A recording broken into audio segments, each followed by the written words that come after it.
ఏపీలో ఈ రోజు పండుగ వాతావరణం నెలకొనబోతుంది. 5 కోట్ల ఆంధ్రుల కలల రాజధాని అమరావతిలో ఈ రోజు చారిత్రాత్మక ఘట్టం ఆవిష్కృతం కాబోతుంది. ఉద్దండరాయునిపాలెం సాక్షిగా ఈ రోజు శంకుస్థాపన జరిగిన అదే పుణ్యభూమిపై అడుగు పెట్టబోతున్నారు సీఎం చంద్రబాబు. వెనక్కి తగ్గకుండా సాగిన అమరావతి ఉద్యమం, నాటి పాలకుల కర్కసత్వానికి రైతులు చిందించిన కన్నీరు ఈ రోజు ఆనంద బాష్పాలుగా మారబోతున్నాయి.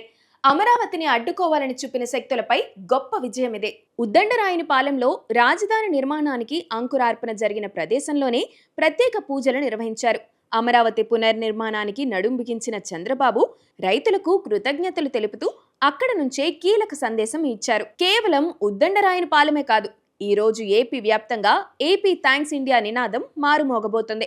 అమరావతి కోసం గళమెత్తిన పార్లమెంటు సాక్షిగా మద్దతుగా నిలిచిన యావత్ భారతదేశానికి కృతజ్ఞతగా ఈ రోజు రాష్ట్రమంతా దీపోత్సవానికి సిద్ధమైంది. ఇక ఈ రోజు సాయంత్రం 7 గంటలకు ఏపీలోని ప్రతి ఇంట్లోనూ వెలగబోతుంది ఒక దీపం.